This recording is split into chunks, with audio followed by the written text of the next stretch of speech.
The massive space station called Nexus Prime floated in the darkness between stars. Its metal walls stretched for miles in every direction. Inside the station's main hall, representatives from across the galaxy gathered for what many thought would be just another boring meeting. Kim Tae-ho walked through the long corridors with steady steps. As Earth's main ambassador, he wore a simple black suit that looked plain next to the colorful robes and strange armor of the alien delegates. Behind him walked Park Ji-woo, a military officer with sharp eyes who missed nothing.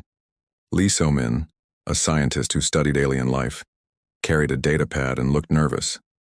The three humans entered the Great Council chamber. The room was huge, with seats arranged in circles that rose toward the ceiling. Strange lights floated in the air, and the walls showed images of distant worlds. The smell of different alien atmospheres mixed together in an unpleasant way. At the center sat the Council of Three Races.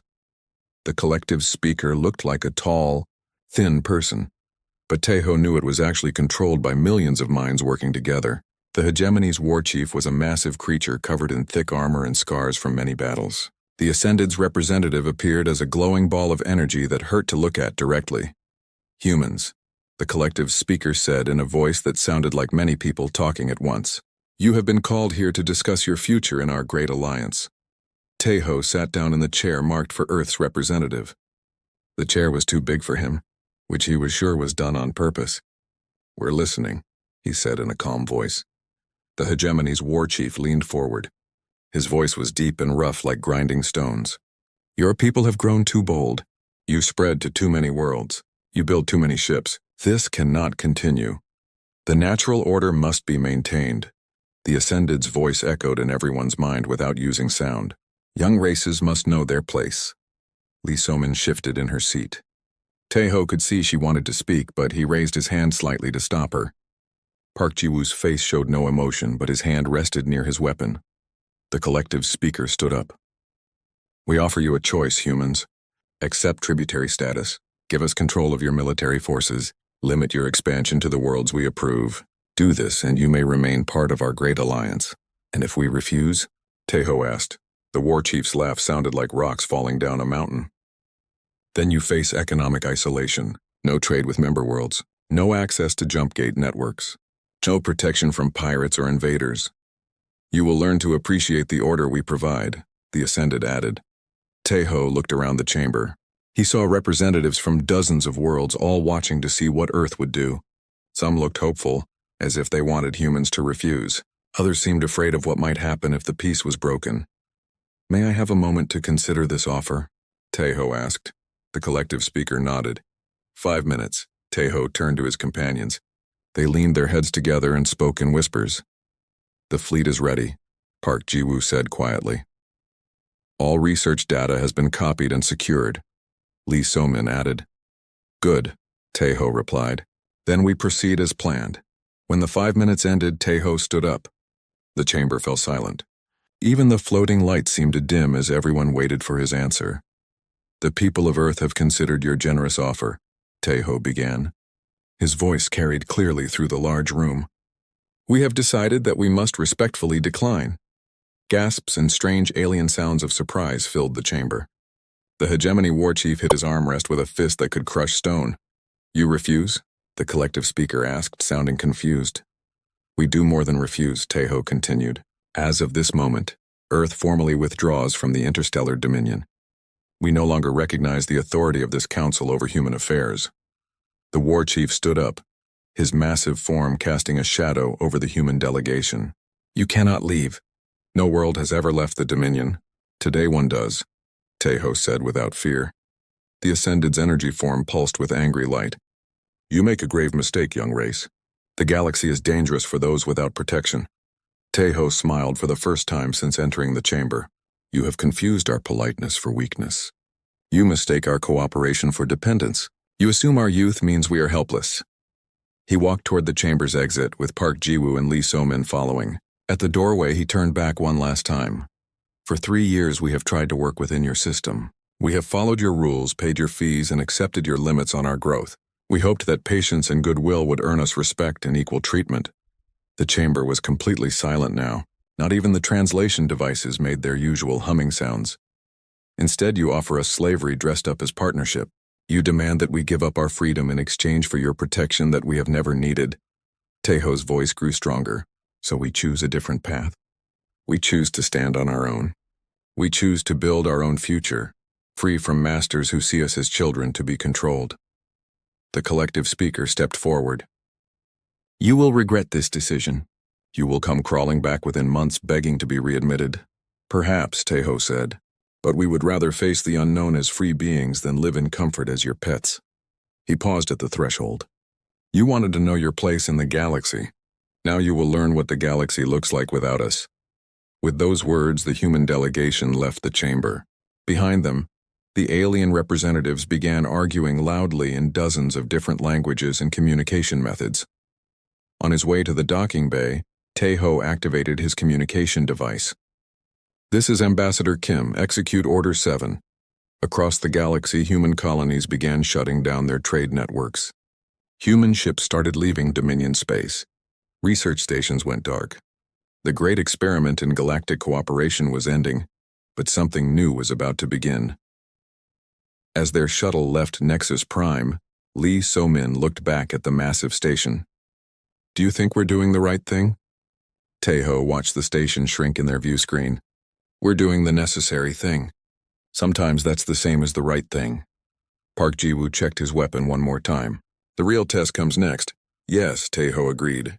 Now we find out what humanity can achieve when no one is holding us back. Captain Choi Hyun-sik stood on the bridge of the Earth ship New Dawn and watched as hundreds of human vessels gathered in formation. Each ship carried families, equipment, and dreams away from worlds they had called home for years. The evacuation fleet stretched across space like a river of lights flowing toward the edge of known territory. Status report. Hyun-sik called to his crew. All civilian transports are loaded and ready, replied his first officer. Military escorts are in position. We're waiting for the final colony ships from the outer worlds. Hyun-sik nodded. 3 months had passed since Ambassador Kim's announcement on Nexus Prime. The aliens still believed this was all a bluff, that humans would return begging for mercy once they realized how hard life was outside the Dominion. They were wrong. Captain, the communications officer called out. Dr. Yoon Mi-rae is requesting permission to come aboard. Send her up. Dr. Yoon Mi-rae entered the bridge carrying a large case. She was Earth's top scientist and had spent years working with alien technology. Her face looked tired but determined. Doctor, Hyun-sik said, are the research stations ready? Better than ready, Mi-rae replied, setting down her case. Every piece of human research has been copied and removed. Every patent filed with the Dominion database has been withdrawn. Every technological license has been canceled. She opened her case and pulled out a small device that hummed with energy. More importantly, we've taken this. Hyun-sik leaned closer. What is it? The master key to the ancient jump gate network. The aliens never figured out how it worked. They just used what the previous civilization left behind, but we studied it, understood it, and made our own copy. The captain's eyes widened. The jump gates allowed instant travel between star systems. Without them, space travel took months or years instead of minutes. The aliens don't know we have this, Mi-rae continued. They think their network is secure, but we can build our own gates now, ones they can't control or shut down. Across the fleet, similar conversations were happening on dozens of ships. Human engineers had quietly copied alien technology and improved it. Human doctors had developed new medicines that alien hospitals desperately needed. Human traders had built relationships with independent worlds that the Dominion ignored. On the colony ship Freedom, Commander Park Dae-ho met with representatives from the human settlements. Each person carried reports from their home worlds. New Sol Colony is completely evacuated, reported the woman from the mining world. We took all the equipment and collapsed the mine shafts behind us. The farming collective on Green Valley packed up their entire operation, said a man with dirt still under his fingernails. Soil samples, seed banks, even the bacterial cultures that made their crops grow so well. Park Dae-ho made notes on his tablet. What about the orbital factories? Stripped clean, came the answer. Every machine, every computer, every manufacturing template. The aliens will find empty shells. The evacuation was more than just people leaving. It was knowledge walking away. It was trade agreements being canceled. It was technological partnerships dissolving overnight. On Nexus Prime, The alien council was beginning to understand the scope of their problem. The collective's queen mind tried to access human research databases and found them empty. The hegemony's war fleets discovered that their newest weapon systems needed human-designed parts that were no longer available. The Ascended's energy beings found that the power networks they relied on were failing without human maintenance. Admiral Seo Dong-hyun commanded the military withdrawal from his flagship, the Defiance. His job was to make sure no human technology fell into alien hands and that every human made it out safely. "Admiral," his tactical officer reported, "the alien fleet is requesting permission to inspect our ships before we leave." Dong-hyun smiled coldly. "Tell them that our ships are sovereign territory. They have no authority to board them. They're threatening to use force, sir. Let them try." The truth was that human military technology had advanced far beyond what the aliens knew. For years, human engineers had been quietly improving alien designs. Human tactical officers had studied alien weaknesses. Human commanders had developed new strategies that the rigid alien military minds couldn't understand. The alien fleet that tried to stop the human evacuation found this out the hard way. When they moved to intercept the Defiance, they discovered that human shields were stronger than expected, and human weapons were more accurate than they remembered. The brief battle ended with 3 alien ships disabled and drifting in space. The humans had used non-lethal weapons, but the message was clear. They were leaving by choice, not because they were weak. Dr. Mireille worked in her laboratory as the fleet traveled toward the edge of Dominion space. Around her, teams of scientists cataloged everything they had learned during their time with the aliens.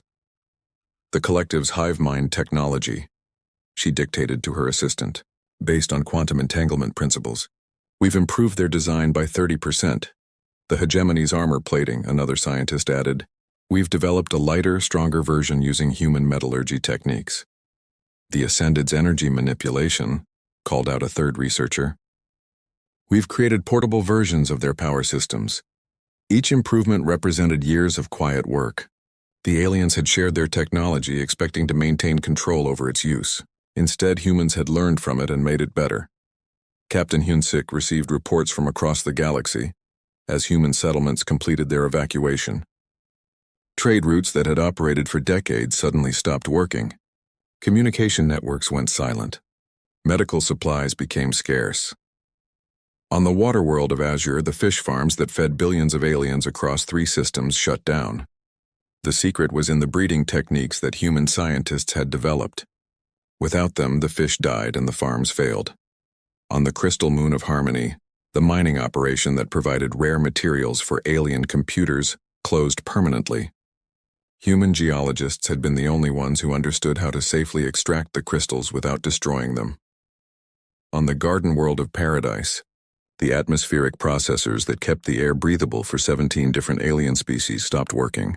Human engineers had designed the complex systems that balanced the chemical needs of all those different life forms. "They're starting to panic," Hyun-sik's communications officer reported. "Alien governments are offering huge rewards for any human who stays behind." "Any takers?" the captain asked. "Not one, sir. Every human citizen has chosen to leave." As the last human ships reached the edge of Dominion space, Admiral Dong-hyun sent a final message to the Alien Council. "You wanted to control us because you thought we were weak. You tried to limit us because you feared we were strong. Now you will learn what the galaxy looks like without our help. We hope you learn from this experience. We will not be returning." The human fleet crossed into uncharted space, leaving behind a galactic civilization that was just beginning to understand what it had lost. Behind them, the lights of Dominion worlds flickered as systems failed and trade networks collapsed. Ahead lay the unknown, full of dangers and possibilities. But for the first time in years, humanity was truly free to choose its own path among the stars. 3 months after the human exodus, the galaxy was a different place. On the trading world of Merchant's Rest, alien vendors closed their shops early because the goods they needed simply weren't available anymore. The human trading companies that had kept the economy running were gone, and no one else knew how to fill the gap. The Void Syndicate noticed the weakness first. These pirates and criminals had always stayed away from Dominion space because human patrol fleets made their lives difficult. But now, with human ships gone and alien forces stretched thin, opportunity called to them like blood in the water. Warlord Vex commanded the largest pirate fleet in known space. His ships were built for raiding, not fair fights, but they were fast and numerous. When his scouts reported that former human territories were barely defended, he saw a chance for easy profit. "Send the word to all fleet commanders," Vex growled to his lieutenants. "We hit 12 systems at once. Take everything that isn't nailed down and take the nails too." The Void Syndicate struck like a swarm of hungry insects. They attacked trade convoys, raided mining stations, and captured alien civilians to sell as slaves. The Dominion's response was slow and uncoordinated. Their commanders had relied on human tactical advice for so long that they had forgotten how to fight effectively on their own. On the frontier world of New Hope, a human refugee camp received a distress call from an alien transport ship. The vessel carried families fleeing the pirate attacks, their homeworld burning behind them. General Lim Chan Wu read the message and felt his anger growing. He commanded a small human task force that was supposed to protect the refugee convoy, but these aliens weren't his responsibility. His orders were to guard human civilians, not get involved in Dominion problems. But the message included children's voices begging for help. "Sir," his aide said quietly, "our orders are clear. We're not supposed to engage in combat with non-human targets unless they threaten our people." Chan Wu looked at the tactical display. 15 pirate ships were chasing the alien transport. The transport had families aboard, parents and children who just wanted to escape the violence. "Sometimes orders need to be interpreted creatively," he said. "That transport ship is dangerously close to our convoy route. The pirates chasing it could be a threat to our people." His aide smiled. "Very creative interpretation, sir. Scramble all fighters. Bring the fleet to battle stations." The human task force dropped out of faster-than-light travel directly between the pirates and their prey. The Void Syndicate ships found themselves facing modern human warships with shields they couldn't penetrate and weapons they couldn't dodge. The battle lasted exactly 11 minutes. When it was over, 15 pirate ships were nothing but space debris, and the alien transport was safe. Videos of the fight spread across the galaxy within hours, showing human fighters moving like dancers through space while their enemies exploded around them. "This is General Lim Chan Wu of the Human Expeditionary Force," the general broadcast on all frequencies. "The Void Syndicate attacked innocent civilians in our area of operations. This will not be tolerated. Any pirate vessel that enters human-protected space will be destroyed without warning." The message reached every corner of the galaxy. Humans weren't just running away. They were showing that they could still fight when they chose to. On Nexus Prime, the Alien Council met in emergency session. The great chamber that had once intimidated human ambassadors now felt empty and cold. Trade reports covered the tables, all showing the same story: economic collapse spreading like a disease. "The outer colonies are requesting military protection," the collective's speaker reported. Their defense contracts were all handled by human companies. The hegemony's war chief slammed his fist on the table. "We are warriors. We can protect them ourselves." "With what ships?" the Ascended's representative asked coldly. "Half our fleet cannot operate without human-built components. The other half lacks the tactical software that human programmers provided." The numbers were getting worse every day. Medical supplies were running low because human biochemists had developed most of the drugs that alien hospitals used. Food shipments were delayed because human agricultural experts had designed the farming systems that fed billions of alien citizens.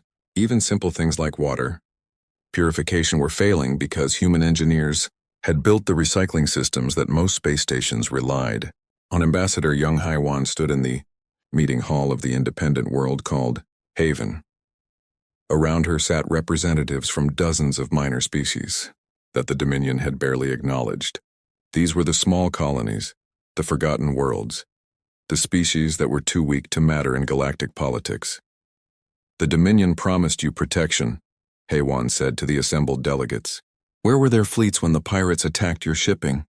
Where was their aid when your colonies needed medical supplies?" A representative from the insect-like Vrin species clicked her mandibles nervously. "The great powers have always ignored us. Why should we trust humans to be different?" "Because we're offering partnership, not domination," Haiwan replied.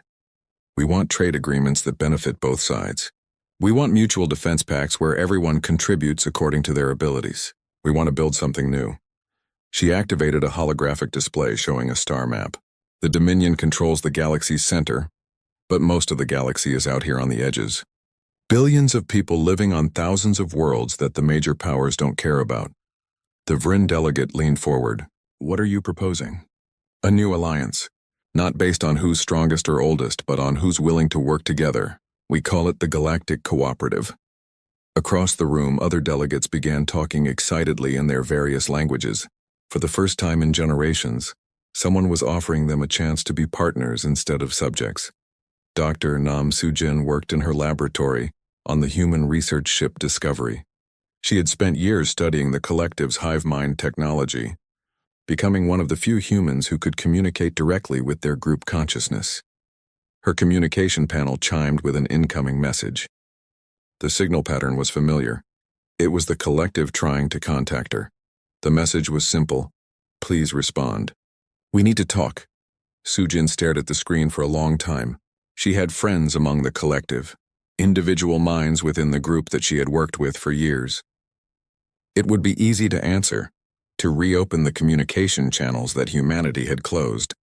Instead, she deleted the message and turned back to her work. The collective tried again the next day and the day after that. Each message was more desperate than the last. Their technology was failing without human input. Their understanding of quantum mechanics was incomplete without human research. Their entire scientific foundation was built on collaboration with human minds, and now those minds were gone. But the humans didn't respond. The communication channels remained silent. On the trading world of commerce, alien merchants gathered in worried groups to discuss the crisis. The galactic credit, the common currency that had unified trade for centuries, was losing value as confidence in the Dominion's stability weakened. The humans always said their departure would cause economic disruption, one merchant complained. They weren't lying. Maybe we should have listened to them, another replied. Maybe we should have treated them as equals instead of subjects. It's too late for that now. They're gone, and they're not coming back. But even as they spoke, reports were reaching commerce about the galactic cooperative that humans were building. Independent worlds were joining this new alliance and finding that trade was actually easier, not harder. The cooperative used a simple currency based on actual goods and services, rather than political control. Some of the merchants began to wonder if they were supporting the wrong side. General Chan Wu received his next orders while his fleet was protecting a convoy of refugee ships from 3 different species. His new mission was to establish a military base in the uncharted region beyond Dominion space. Sir, his aide asked, why are we building a base so far from human territory? Chan Wu looked at the star chart showing the vast empty regions that the Dominion had never bothered to explore. Because that's where we're going to build our future. And because out there, no one can tell us we don't belong. The base would be called Freedom Station, and it would become the first military outpost of humanity's new empire. Not an empire built on conquest, but one built on the simple idea that free people could accomplish anything if they worked together. The galaxy was changing, and the aliens who had tried to control humanity were finally beginning to understand what they had unleashed.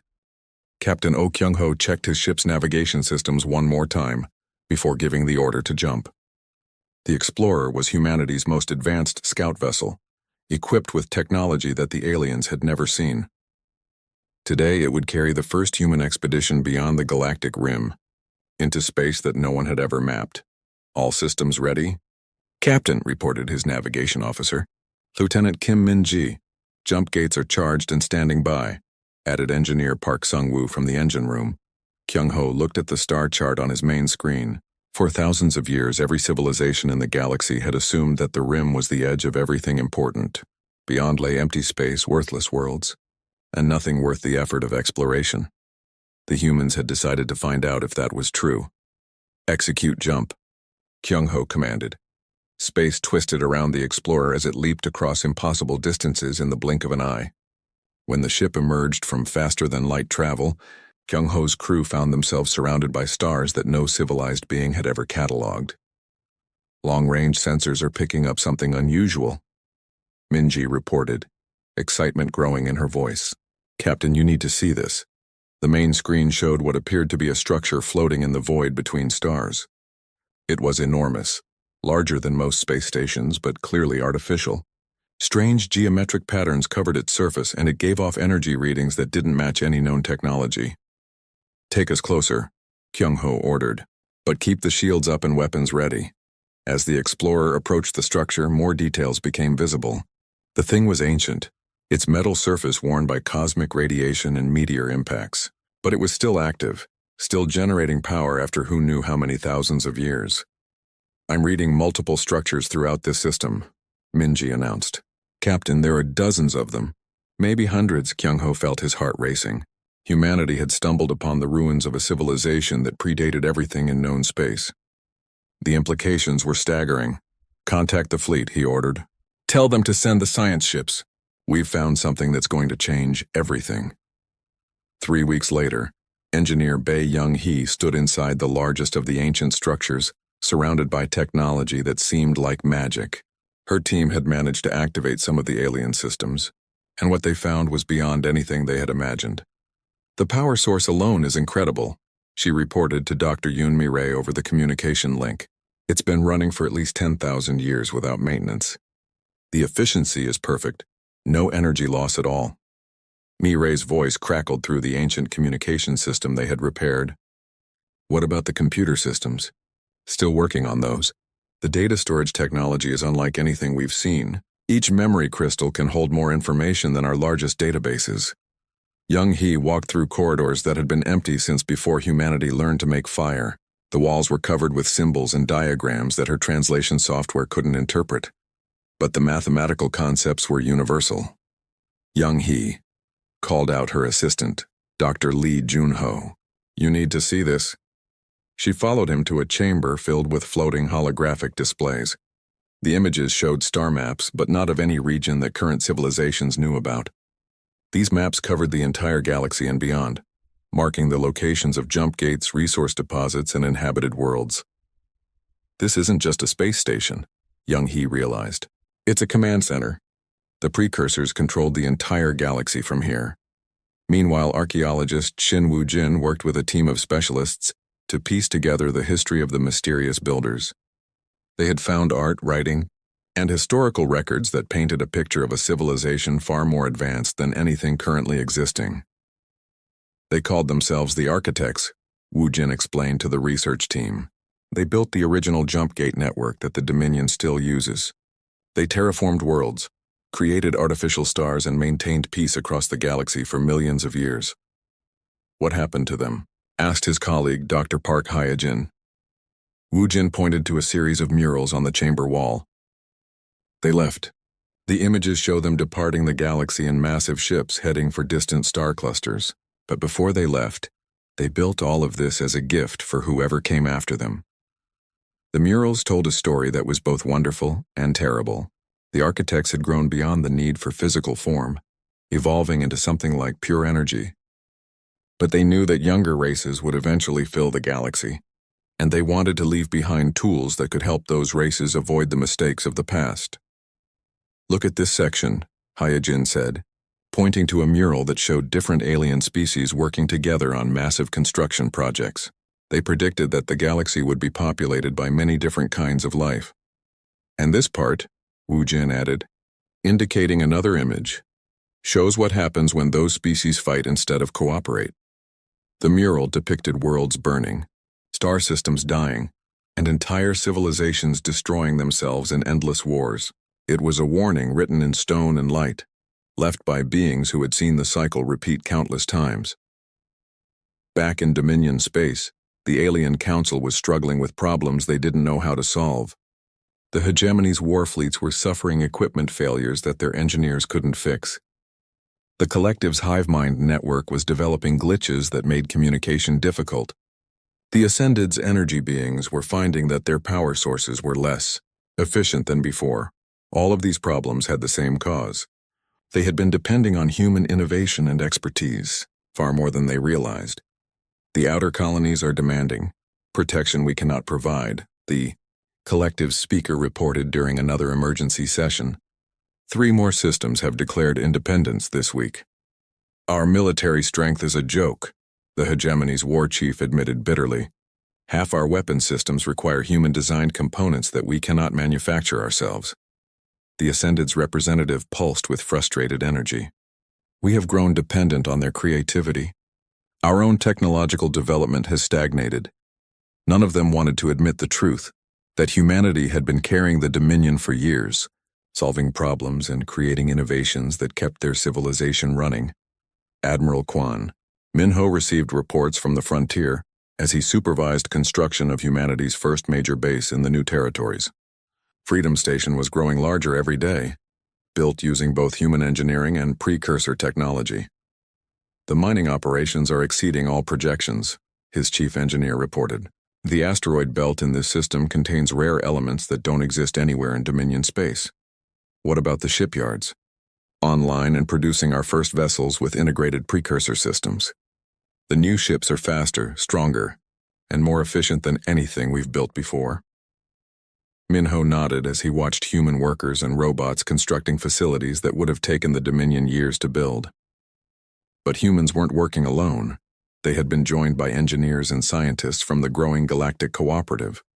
The Vrin insect people contributed their expertise in crystal technology. The marsh dwellers shared their knowledge of underwater construction techniques. The nomad fleets provided information about navigation in uncharted space. Each species brought something valuable to the partnership, and unlike the Dominion's rigid hierarchy, the cooperative encouraged innovation and shared knowledge freely. Dr. Mireille established her main laboratory in the heart of the largest precursor facility. Surrounded by technology that was millions of years old but still more advanced than anything the current galaxy could produce, she began the work of understanding how it all functioned. The precursors built their technology to be intuitive, she explained to her research team. They wanted other species to be able to use it and improve upon it. How do we know that? Asked one of her assistants. Mireille pointed to a control panel that had automatically adjusted itself when humans first touched it. Because it adapts to whoever uses it. Watch this. She placed her hand on the panel and symbols appeared that were clearly designed for human understanding. When her Vrin colleague touched the same panel, the symbols changed to match Vrin mathematics and logic patterns. It's not just a tool, Mireille realized. It's a teacher. The precursors built this to help younger races learn and grow. As word of humanity's discoveries spread through the cooperative, more species asked to join the alliance. They came not as subjects seeking protection, but as partners eager to contribute to something greater than themselves. Captain Kyung-ho received new orders to push deeper into unexplored space. His mission was to map the precursor network and locate other abandoned facilities that might contain useful technology.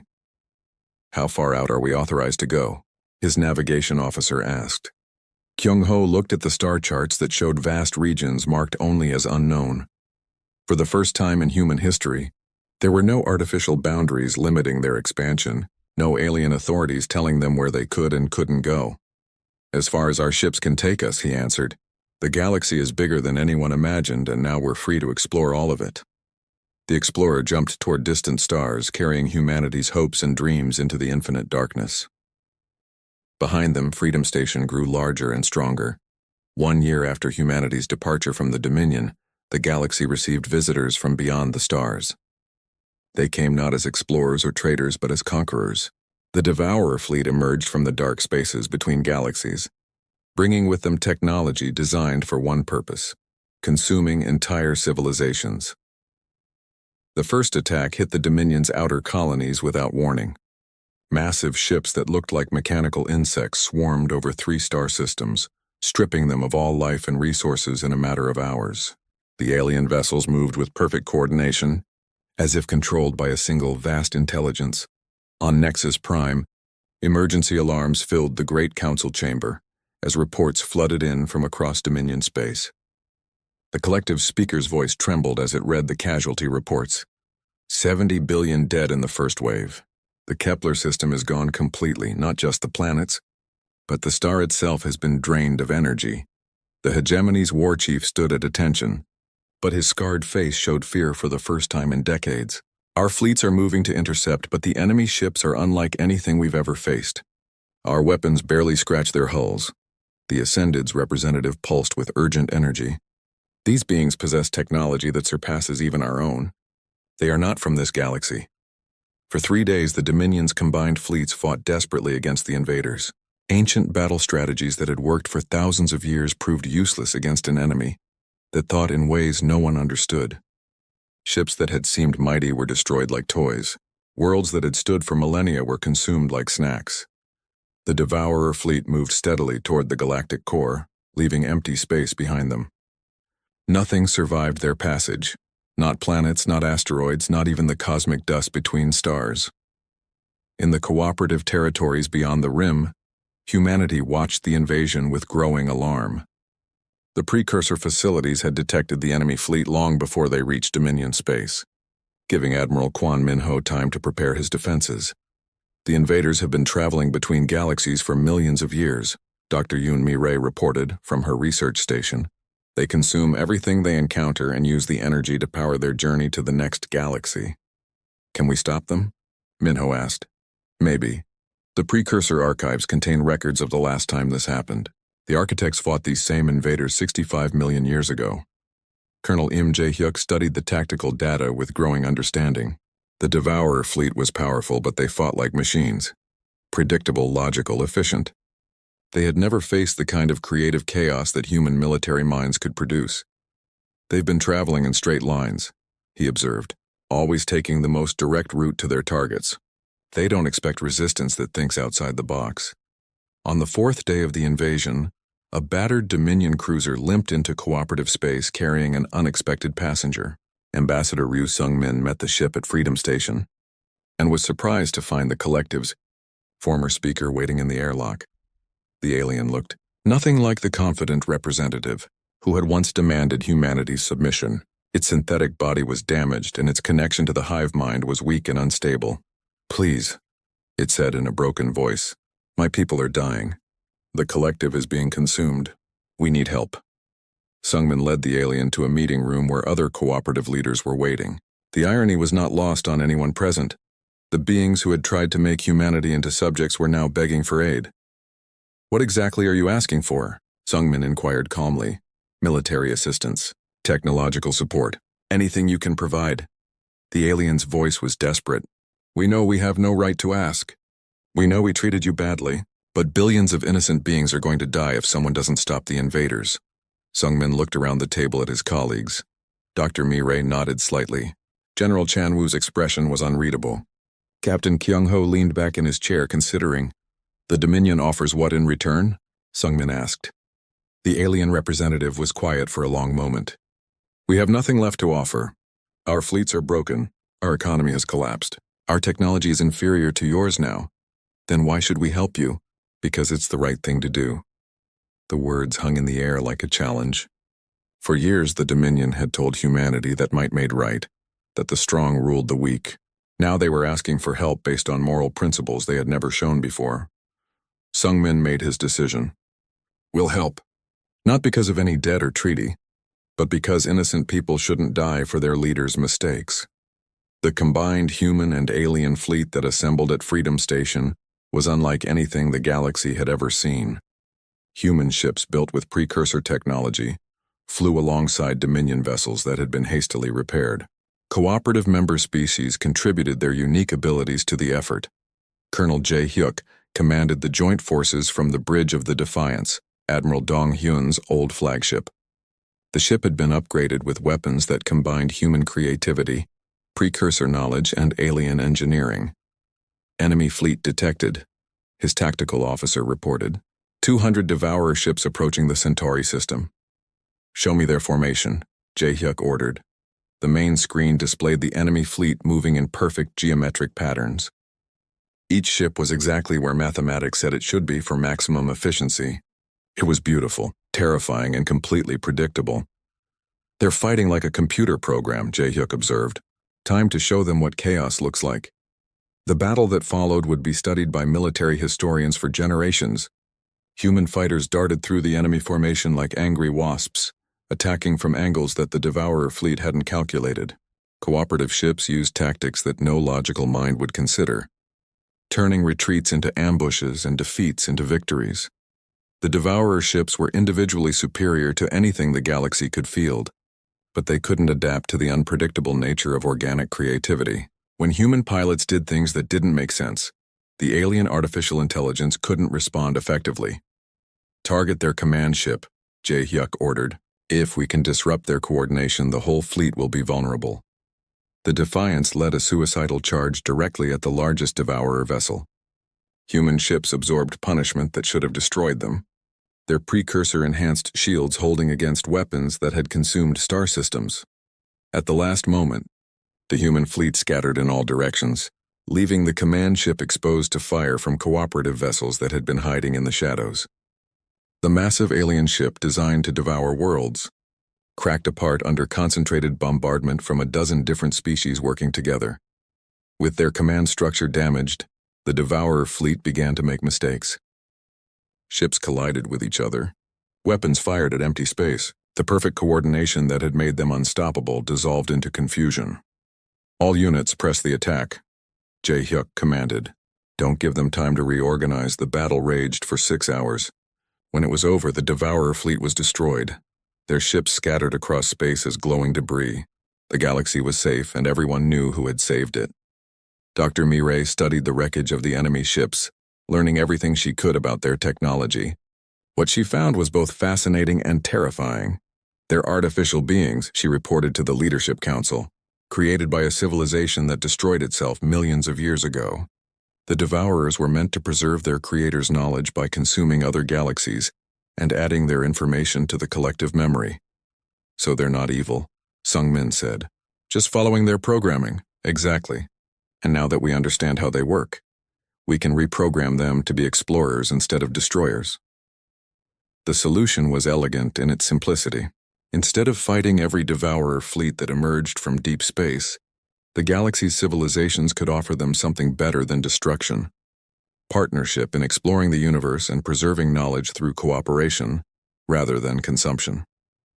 As news of the victory spread, the political landscape of the galaxy shifted once again. The Dominion's old hierarchy had completely collapsed, leaving individual worlds to choose their own futures. Most chose to join the Galactic Cooperative, attracted by its promise of equality and mutual support. Ambassador Sung-min met once more with representatives from the former Dominion powers. The Great Council chamber on Nexus Prime was mostly empty now, a symbol of failed leadership and broken dreams. "The Cooperative is willing to accept your worlds as member states," he told the assembled aliens. "But not as the dominant powers you once were. You'll be equal partners with everyone else." The collective's new speaker, less arrogant than its predecessor, nodded agreement. "We understand. Our old ways led to disaster. Perhaps it's time to try something new." The hegemony's war chief, his armor now bearing the scars of battle against the Devourers, spoke with newfound humility. "Our strength was never as great as we believed. We owe you a debt that can never be repaid." The Ascended's representative pulsed with subdued energy. "We have learned that wisdom comes not from age, but from the willingness to admit error." Sung-min looked around the chamber that had once intimidated human,